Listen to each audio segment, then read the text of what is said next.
Thank you for joining today's webinar on Analytics for the PMO, Data to Drive Better Decisions. All attendees are in listen-only mode, so if you do have a question, please type in the chat or question box and we will answer your questions at the end of the presentation. For this webinar, we will begin by talking a bit about some of those must-have analytics for the PMO, followed by a software demonstration by Jeff Benyon, our Senior Solutions Engineer at Keaton, and see how Keaton simplifies the delivery of those crucial PMO analytics. Then, Keaton Project Manager Brian McQuillan will cover why those analytics are important for the PMO, followed by a Q&A at the end. But first, let's talk about those must-have analytics for the PMO. One of the most important set of metrics you must have for your PMO is performance metrics. How well are we performing on projects in your organization? You need to know if you are behind or sometimes even ahead of the plan across all projects in the PMO. You should be able to quickly identify performance issues or risks and adapt to make changes using those powerful analytics. Secondly, resource and capacity planning. Essentially, making sure that you're using your resources appropriately on the right projects, and looking for under and over allocation of your resources to ensure that you successfully complete the projects that you have committed to. In addition to that, being able to identify when you may need more resources for certain projects and how to approach that situation using specific resource analytics to prove it. In looking at deliverables, you should be aware of what has been promised to stakeholders. Being successful against those committed deliverables can be difficult without visibility into where you stand against those deliverables today. Make sure you have real-time information available that you can visually see how and where your projects stand. Lastly, alignment. Why are we doing all this fine work in the first place? Being able to show your stakeholders that the PMO is carrying out work and that it is aligned to the needs of the organization as a whole is important. Also, being able to show to the business that as the nature of the business changes, so can the PMO to support what work needs to be done to meet those new challenges. I'll now turn it over to Jeff to demonstrate to you some of the capabilities Keaton has that will help you gain greater insight and visibility into the work you are carrying out, and can help you to drive more successful business outcomes for your whole organization. Thanks so much, everyone, for joining us today. I've logged into our Keaton application, Keaton Projects application. And Rachel, just give me a check that you can see that. You can see my screen. Yep, all good. Great. So when we log into our application, there's a lot of different places that a particular person, depending on who they are, what they do, could choose to log in and see. If you're an executive or someone in a C-level position, you might log in and want to see specific high-level, high-hitting dashboards of information. So for example, on my screen right now, I'm on a company dashboard. These are some of the things that we've identified we want to keep track on. Maybe you're sitting a PMO, you're a PMO lead, or you're an operations lead. And the few of the graphics that we're seeing, a few of these reports, maybe you want to track some key milestones. Brian kind of hit on that. These milestones may not just impact one project. They could have cross-project implications. It may affect an entire program. So many times projects continue to churn resources and churn budget, and people don't even know that they should have been stopped months ago because they align to something that no longer makes sense, or the direction has changed, or another project has changed. So this graphic that I'm seeing on the top here to key milestones, I might not care about milestones that have been completed, so I can eliminate that from my view. I might definitely care about ones that are overdue or behind the 8 ball here. So this data consolidation project, I got 3 overdue here and 3 overdue in this project innovation. I could click right through to that and start seeing, okay, all right, well, here are the specific deliverables within this project that are in an overdue status. Maybe I want to go, click into that project and start understanding or communicate with that project manager on, hey, what's going on? And we'll give you some more insight as I go through this mini presentation here to show you exactly where you can see where those deliverables might align to each other. But at a high hitting level on this dashboard right away, whether I'm logging into the application or accessing it via a mobile device, seeing these same exact reports with the same drilling capabilities right here, I can keep track of those high level milestones, understand which ones might be in jeopardy. Things like risks, Brian mentioned it. Risks could have impact across an entire organization. So I have a list of risks across specific projects, what their probability are, what their severity is. I might want to drill right into those, get some more information. Resource information from a high-hitting, high-level standpoint, a pie chart here of which projects are taking up the most of one of my key precious attributes is my people. So I have this client consulting project taking up 22% of my team. I can see the breakdown, which roles are being included on that project. What's the breakdown, right? So I can see very quickly by drilling into this information. Budget to actual information against your resources, against your projects. And then finally, something like product or project intake categorization. So in your organization, how do you decide which projects you should be working on? Do you have a common denominator or a common set of metrics that you use to compare projects to each other, apples to apples, to give you a sense of, hey, how do these 5 projects that are in my backlog of things that we've said we wanted to do, how do those align to each other? So this bubble chart is some project ideas that have come in, and based on some scoring that I've given those, I can see a couple of metrics that I've pulled out. For example, return on investment versus an initial investment versus the net present value. So I can see that it might make sense to do these 2 projects that are on the far right here, and maybe hold these for another time. These 2 that are kind of towards the back end, but helping you build some type of vision into what it is we should be doing. How does that align to the strategic objectives of our executive staff, of our company initiative, of the initiatives we have for this quarter, so on and so forth. So this dashboard is just one example that can start as you build the projects and you are tracking the analytics behind the scenes within those specific projects. How do they roll up? How do they roll up across programs, across strategic portfolios, to give you the best information, the most timely information to make those strategic decisions? Do we need to kill this project because there's 3 overdue deliverables, and those deliverables basically deem this whole initiative that we had, we need to reevaluate it. So instead of continuing on all these projects that are aligned to this initiative, we need to reevaluate that. So we should probably, take a look at stopping 1 or 2 of these, or maybe the whole program, right? Depending on what it is, what the situation is.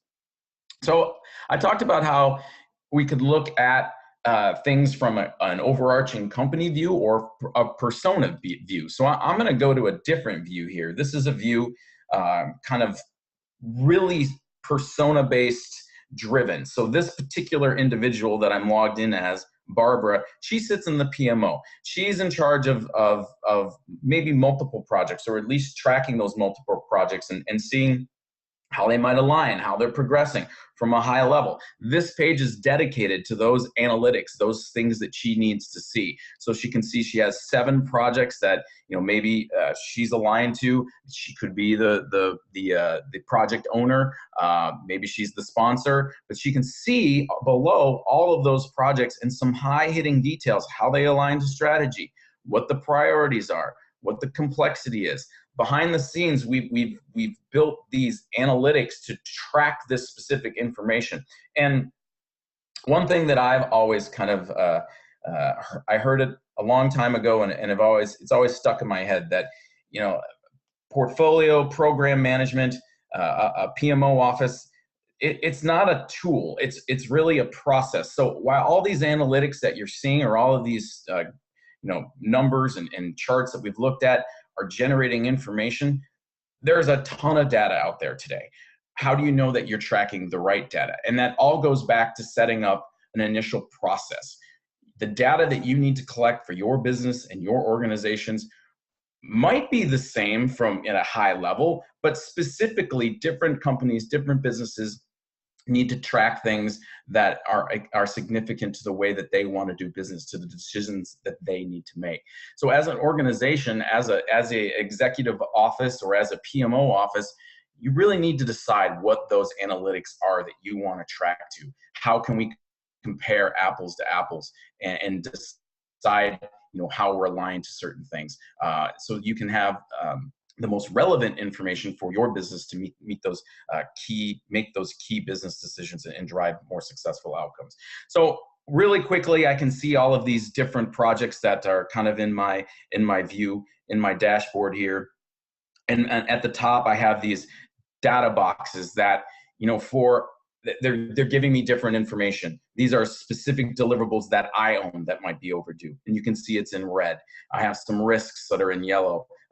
Some of my assignments that might be in yellow because they're overdue, so on and so forth. So these can be conditionally set. I have the ability to say, hey, if I just click on this here and look at the setup for that, you can see these filters that can be applied, these conditional filters that can be applied to give you an indication of green, yellow, red, any color really that you would like to see. But the point is, for this person, they want to see those deliverables light up red when anything is over 3. Now, in an immature or an emerging kind of PMO office, or a company that's really starting to kind of mature into more specific practices, you might want to have this as a universal kind of setting.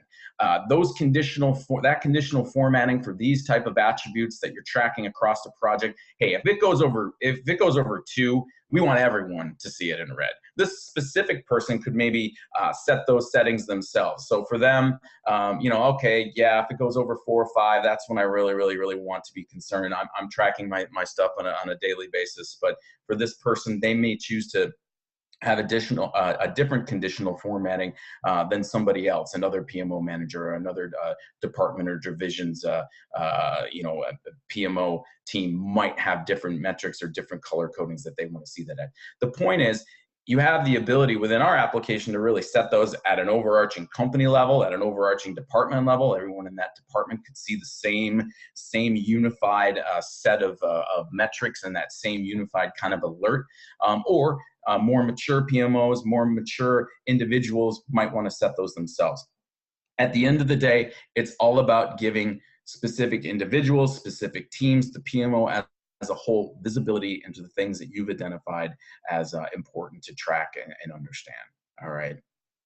So other things that they could look at, specific risks, you could get to that same functionality here, and the ability to collaborate with team members. Just some other features that within our tool that help people stay on top of things. Because in addition to analytics, they're great, give you a lot of information, but at the end of the day, people are the most important thing to make projects successful. So you want to communicate with your team members. You want to understand what's going on, and you can do that within our tool very quickly and easily against any attribute that we're seeing here.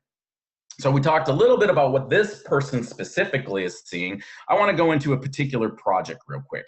So now when this page repaints, you're going to see a specific project, that client consulting project that I just clicked on. Now I'm looking at many different attributes that are project specific. This particular project is tracking, planned costs, planned charges, expected revenue.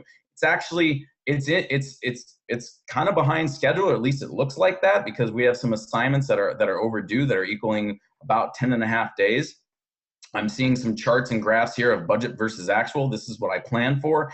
This team hasn't entered a ton of their hours. Maybe I need to get on them about that, because there's a huge variance here. And it actually says that we're tracking ahead of schedule from a progress standpoint. Well, I know that to be true because I went in and I actually added some effort to this plan, but I didn't recalculate my forecast. So again, you want to make sure that you're accurately tracking things the right way, so your analytics are giving you the proper feedback that you want to see.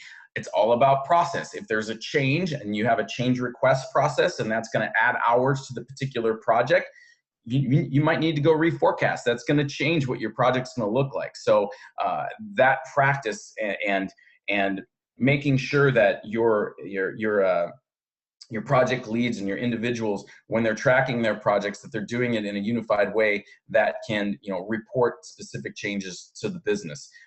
We don't know that you're actually ahead of schedule unless you reforecasted to tell us that there was a change, right?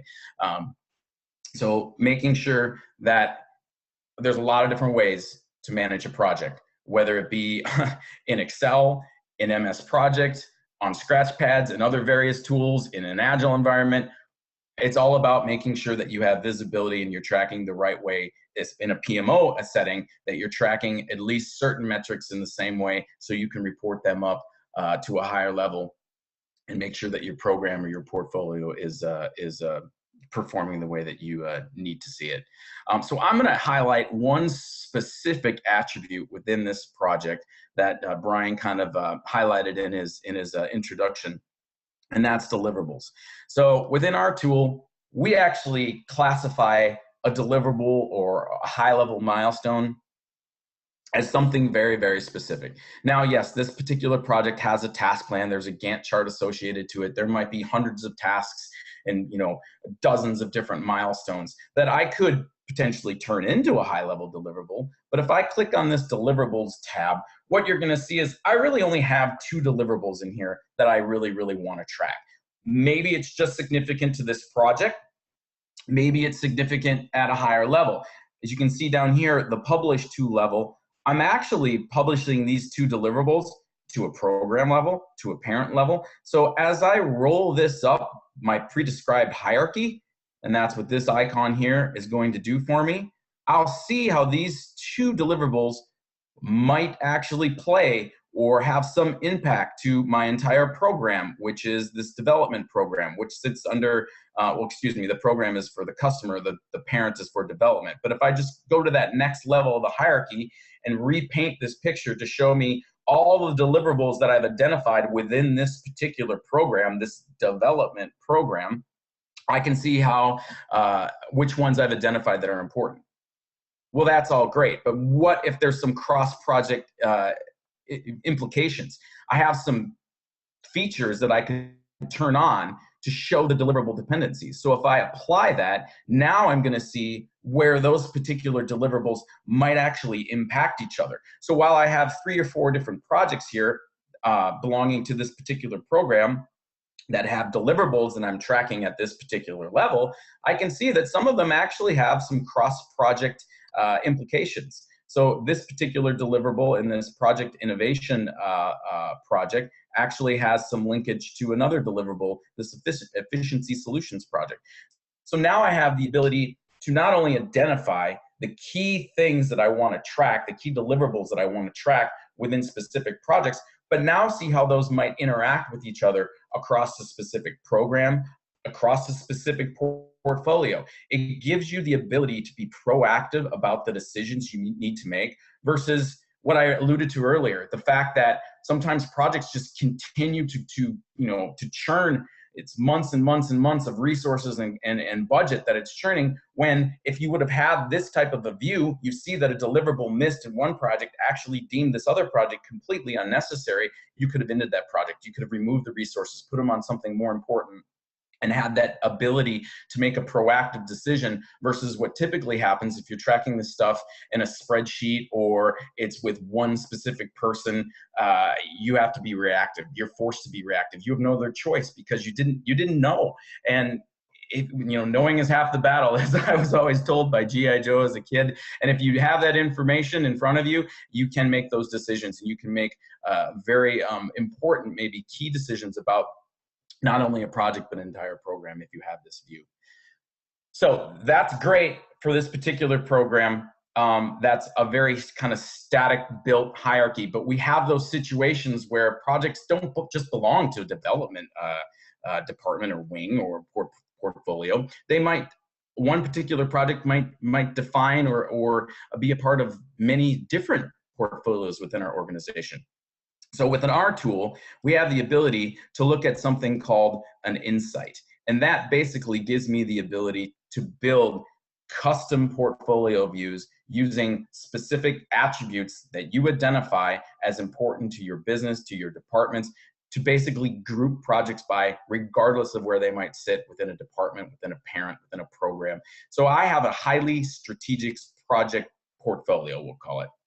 There's 5 projects that align to that particular portfolio. I can see them here. If I click on this, now we're going to see this particular page repaint again to give me high-hitting information that is just specific to the projects that align, those 5 projects that align to this particular initiative or this particular attribute, which is a highly strategic projects. So I have some overdue assignments. I can see what some of the planned charges and costs are for this particular set of projects, how they might be tracking, what their alignment, their scorecards might align to, so on and so forth. I can see that there's deliverables within these projects. So now that same deliverables view I had before that rolled up a particular program, this is regardless of program level. This is a specific custom portfolio that I created aligning to strategically, highly strategic projects. And I can see that same interaction,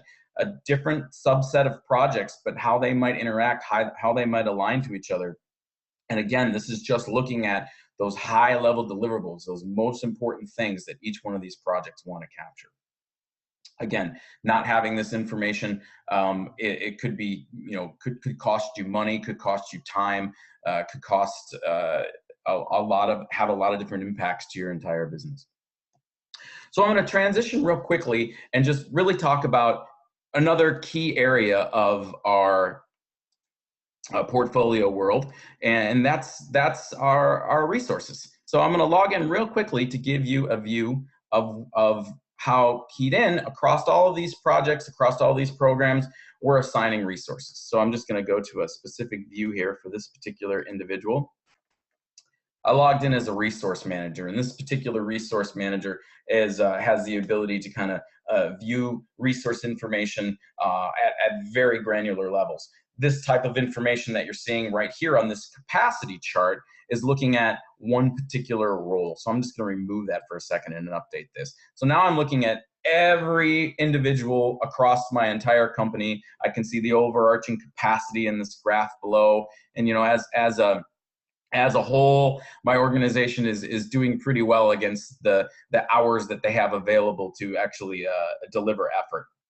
But if I could look at this, at a high level, at a company level, not very insightful. But if I were to break this down by specific teams or departments, it could give me some good information about how particular teams or roles are doing. So I'm going to actually drill back into that particular role to just look at this consultancy group within my organization. In this particular demo data, our resources are out there. They're consultants. They're churning effort all the time for our clients, and I need to understand what their capability is, what their capacity is, what the demand is against them. Now, whether I'm tracking that at a high level from a project standpoint, where I'm just really supplying my individuals to particular projects, or if I'm specifically assigning those individuals to specific tasks on a day-to-day basis.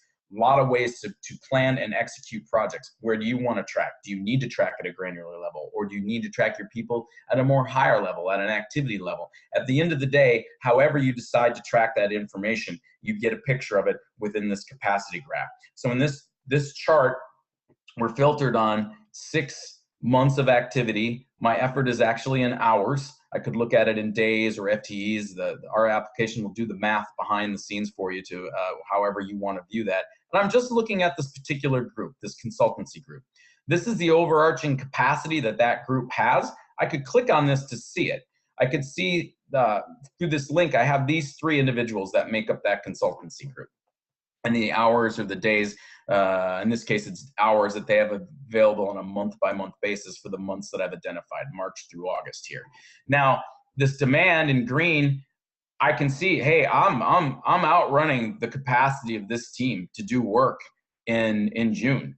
And I have it broken out by demand that's been actually confirmed. Maybe there's some provisional demand. So while there's some provisional demand, the confirmed demand is, this capacity line shows me that I'm far over capacity. So if this was a trend that July and August, we look okay, we're getting close, but in August, it kind of tapers off. But if this was a trend going into 3, 4, 5, 6 months down the road, and I continually to outrun the capacity of the team, well, what does that tell you? It tells you that it's time to go help these guys out and hire maybe 1 or 2 more consultants. There's only 3 of them today. So if this is something that's trending in the direction of you're always going to be over capacity, or over, you're going to be overworking this team, maybe go help them out and start looking to hire some more people. This confirmed demand, if I were to click into this, I get an indication of, look at all the projects that this team is expected to do work on in this particular time period. I have this Windows upgrade project that's killing them in June and July. Maybe that's something I need to reevaluate, right? I have a client consulting project that's taking up 100 hours of their time. Is that something that can be adjusted or moved? So I have visibility into the things that this particular team is working on, and I have the ability to break it down in a variety of different filterable views. Finally, from a resource by resource view, I could see exactly, let's turn this on so we can see it all. I can see exactly where these individuals are working, right? Whether they've been supplied to a particular project or if they're on specific tasks. I have visibility into what Matt, Mark, and Gary are doing on a day-to-day basis, on a week-to-week basis. Mark here is being crushed. He's 150% allocated in this week of June. So, while Gary here isn't really doing anything. So can I move some of this work around? Can I remove those bottlenecks? I have visibility into what my team is doing. I know what's upcoming for them. So I know that I need to start assigning these individuals to this work and maybe realigning things to give them a more efficient working day, right? So I'm going to transition once again.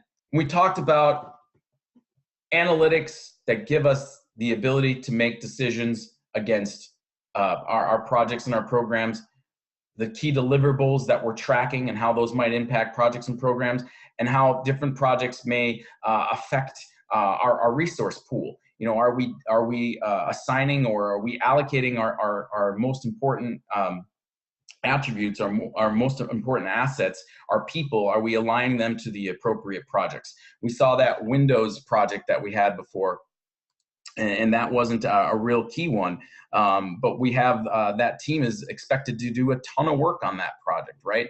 So how, at the beginning of the day, how can we, when we're evaluating the projects that we should be doing, how do we align those? How do we decide what we should be doing? So within our application, we have the ability to do some portfolio analysis. So within this area of the application, I can build many different versions of a scenario. And if I were to add a new one for purposes of a demonstration here, when I create a new portfolio, I have the ability to categorize different attributes. So I could have some weightings, and these weightings could be, custom fields that you decide that you want to maybe align certain things to. What's the payback period? What's the, let's say return on investment, and I could give those a weighting. So maybe these are all equal. Maybe some are more important than others, right? Whatever it might be, I decide what's most important for this particular portfolio, this particular slice of projects that are maybe in the backlog, that are maybe in the pipeline. Maybe they've been identified as strategic initiatives that the organization wants to do 1, 2, 3 years out. I can give each one of those projects these custom fields. Each one of them has that information tracked within their specific project container, and I can weight those. So I can create these weightings to give me an idea of what projects might align. So on this one that I've built for first pass FY18 strategic projects, this base version, if I click on that, it shows me each one of these projects generates a score based on the weighting that I gave this particular portfolio. And I used risk, strategic contribution, complexity, payback period, cost savings. These are the attributes that I chose to weight for this particular slice. And based on the individual projects and the score for those categories that each one of these projects got, it gives this project an overarching score. So project 5 for FY18, that has a score of 26. So according to everything that I'm tracking, that seems to be the most important project that I should do, and so on and so forth here. 4 is the second best. 1, 2, and 3, still okay, but not as good as the other 3, or the other 2, excuse me. So I can start to look at this. I can do some analysis on this. Can have some other reports and other information. All right, well, how do these align? The costs, for these projects. There's that project 5. It seems to be, it's going to cost me the most, but it also has the most return on investment. It has the highest score of any of the other projects based on how we've decided to align that to our strategy. Even though it's going to cost us the most money, right? So there's other things that we can get a breakdown on. We can start to understand where these projects that we've chosen to consider, and the attributes that we've scored, how they might align, or which ones make the most sense to do. We can also look at, from a capacity standpoint, do we actually have the people within the organization to deliver these projects? And so these are all of the individuals from a role standpoint: consultants, PMs, developers, and analysts, support analysts. These are all the people that are going to be needed to actually execute these projects. Teams look like they're doing okay. This key actually gives me some indication of what these color charts, or what these different colors mean. Red is definitely overutilized. So this software developer team, man, yeah, I want to do these projects, but this team is getting killed, right? I mean, there's no way, unless I go hire more software developers. If I were to do, and again, we looked at the importance of the projects and how we align under our score. Well, we knew projects 1 and 2 weren't actually that significant. They would have been nice to do, but from a resource standpoint, it's taking up a lot of this software development team's effort to do these 2 projects, and they got the lowest score. So maybe I want to go back to my portfolio, and I want to do, I want to exclude some projects, right? So I have the ability to realign some of these items. So I have different versions of these projects, or of this portfolio that includes different versions. So maybe I want to do some comparison.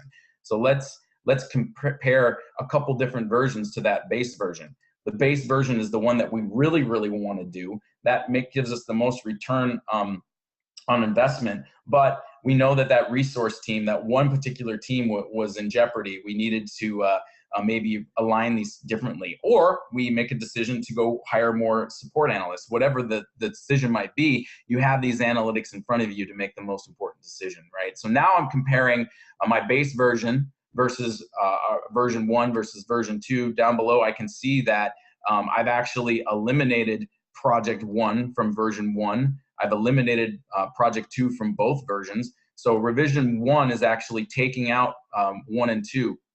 And while it doesn't get the greatest score, it actually has the least most aligned score. So I did another version that includes one of those projects, and it doesn't score as well as our base version, obviously, but it gets a better score than another version. So again, having the ability to make some key decisions on what projects that you should be doing, how those might align to your business, before you even decide to go forward with them. A lot of the times, what happens when a project bubbles to the surface?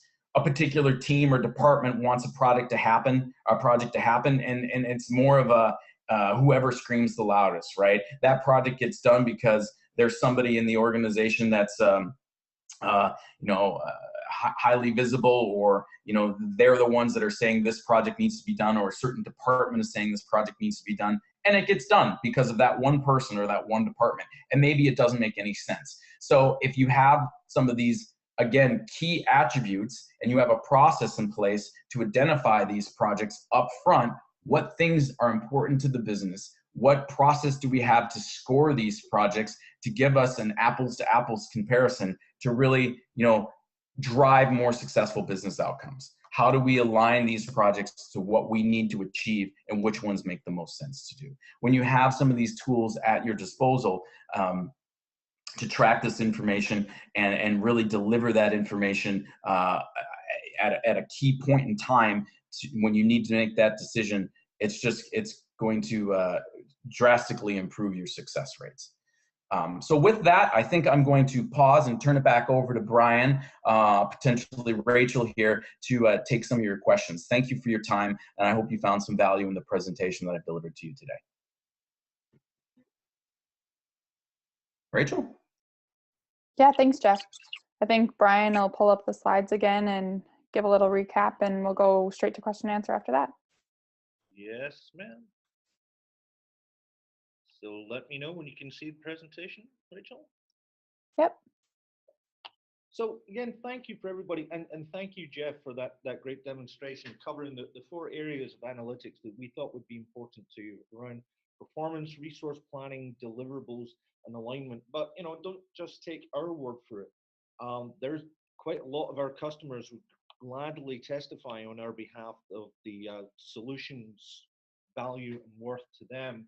Like a couple of them, the PMO manager at C&G Global, which is a leader in vocational education around the world, was able to manage to reduce PMO reporting time by up to 75% just because they'd started sharing some best practices about running the PMO by being able to identify what the work was across the organization and by being able to identify who the people were that were carrying out the work and being able to share those rolled up analytics across the portfolio to their executives, thus saving them a lot of time, a lot of effort, and more importantly, a lot of money from it. And MedHost, the medical company down in Tennessee, were able to have a greater insight and be more flexible with their resources to be able to respond more rapidly to their clients' needs. And by having that same tool across the organization, having it integrated with their accounting environment, being able to increase the standard visibility across the organization and not just have one-off solutions spread over spreadsheets or other dependent processes. And some of the other examples of customers that are using our solutions today to drive value across their organization, across a lot of verticals there, from healthcare, education, and technology to public sector companies, manufacturing and finance, all the way through insurance. So I hope that today has given you a good feel for the kind of work that we can do and how we can help you. And with that, I think, Rachel, we can open up to Q&A. Thank you. Great. Thanks, Brian. Thanks, Jeff. As always, you guys do a wonderful job. There were a couple questions that did come through, so I guess both of you guys can shout out if you want to take it, or maybe both of you will be able to answer them.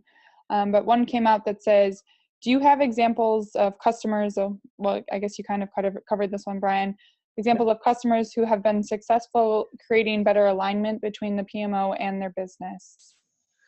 Yes, and really that's where a lot of this starts. When I go back to when I was saying, start with your best practices, what's the work?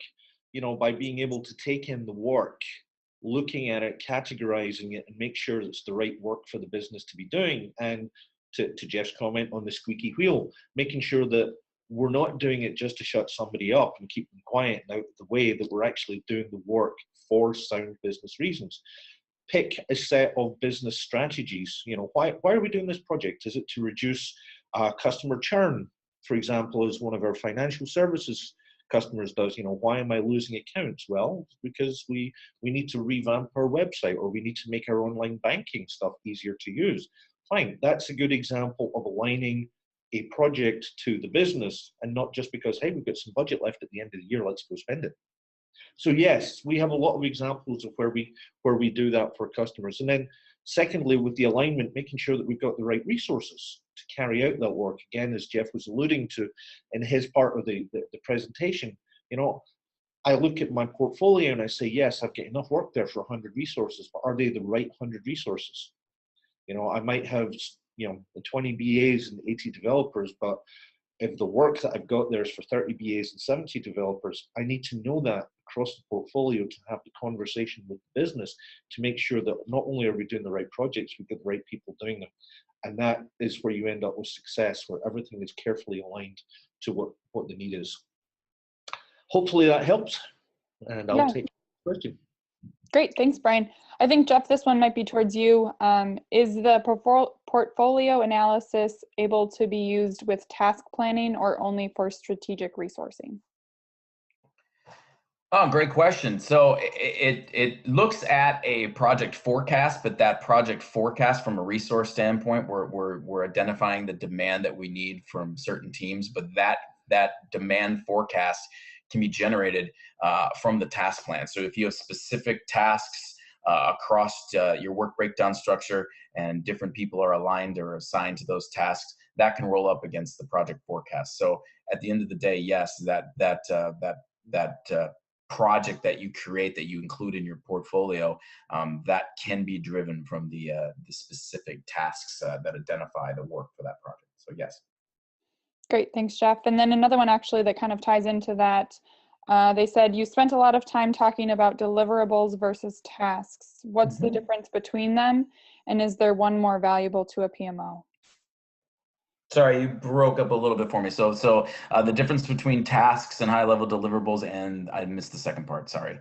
That's fine. And then what's the difference, and what's the value? Which one has more value? Sorry, for the PMO. Oh, gotcha. Great question. So yeah, I talked about it within the presentation. We have the ability in our tool to pull out high-level deliverables. Those deliverables can be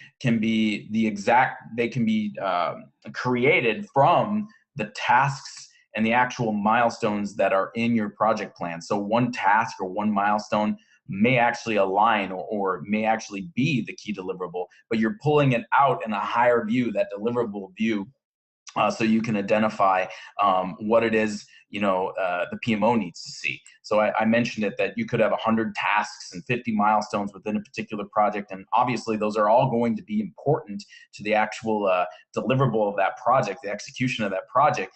But if two or three of those deliverables are if two or three of those tasks or milestones are missed, or they push a little bit, a week or two, is it going to drastically affect the project? It might by a week or two, but it's not going to affect maybe the other projects that are aligned to it. So that's why we say, hey, look at your key deliverables. And if you have specific tasks and milestones that are, key delivery points within those projects, maybe you want to pull them out and give them visibility at a higher level. So now at a PMO level, at an executive level, those individuals don't have to go chase that information by drilling into the project and trying to understand, all right, what task is late? Does that one affect the delivery of this project?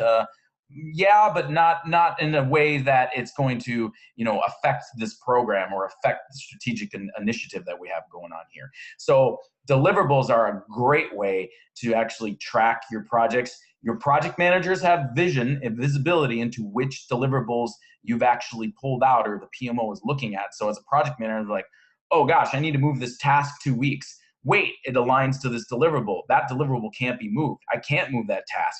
I got to find a different way to achieve this. Do I throw more resources at it, or do I ask the PMO, hey, I need to move this task. Is it okay because it aligns this deliverable? Can we move this deliverable? Yes or no? So there's some decisions there that need to be made, and you have the visibility now to see that versus it just being made and messing everything up, right? So we have customers that, of course, task plans are important to different types of projects and different types of organizations, but we have some strategic customers that are just using, in some of their projects, just tracking to those key deliverables. They're not really even identifying all the tasks underneath that need to be done. They're just tracking key deliverables. And if those deliverables are unaligned or missed, that's when they know that project needs some attention or they need to reevaluate things. Some of them don't even use task plans. So again, depending on what type of business you are and what's important to you, but definitely whether it's at a task level that you're executing your projects on, or at a higher level, understanding what those key deliverables are and managing to those is really important to success. Great, thanks, Jeff. I think we had one last question come in, and it actually ties pretty good with what you were just talking about. What are some key indicators of poor resource planning? Well, I'd go straight to your resources, and if they're unhappy, chances are that that's some pure resource planning. But again, it's understanding what projects you need to get done and not overburdening those folks, and being able to identify it if there is some type of bottleneck, being able to identify that, but B, alleviate it, right? So dude, things change all the time. Projects are always in flux, and that's just the nature of the beast. So how do you manage to those exceptions, and how do you A, identify them, but B, really have the ability to do something against them? So having that view into a specific team and the individuals that make up that team, what their workload is, understanding the specific projects and tasks that they're working on, maybe being able to move something off their plate because they're overburdened, or moving it to another team member to eliminate a bottleneck. Those are key things that you want to be able to do to keep your people happy, so you don't have talent flight. So you understand when, gosh, historically, maybe it's a historical type of situation. Year over year, we always spike in the fall months, right? So do we need to really hire more people, or do we need to just look at maybe contracting for 3 months, so on and so forth? How can we make sure that we're able to do the business or do the projects that we need to do and keep our people happy? Brian, maybe I'll give you give you a chance to comment on that based on some of your experience. No, I think you nailed it right on the head there, and it really boils down to two important things. Make sure you're not overloading your resource, and make sure you're using the right resources on your project. Not much point throwing somebody into a Java developer slot when you need a .NET guy, that kind of thing. So understanding your resources alleviates a lot of these problems. Awesome. Yeah, thanks to both of you for that. I think we're going to wrap up for today. I didn't see any other questions come through. So thanks everyone for joining us. If you have any additional questions, please email us at info@keaton.com, and we'd love to get back to you on that. Jeff, I did see a couple questions come in specifically on the product, so maybe I'll just loop you back in with that attendee specifically, and you can address those questions. But thanks everyone for joining us, and we hope to see you again in another webinar coming up. Thanks, Brian. Thanks, Jeff. Thank you. Have a wonderful day, everyone. Thanks for your time.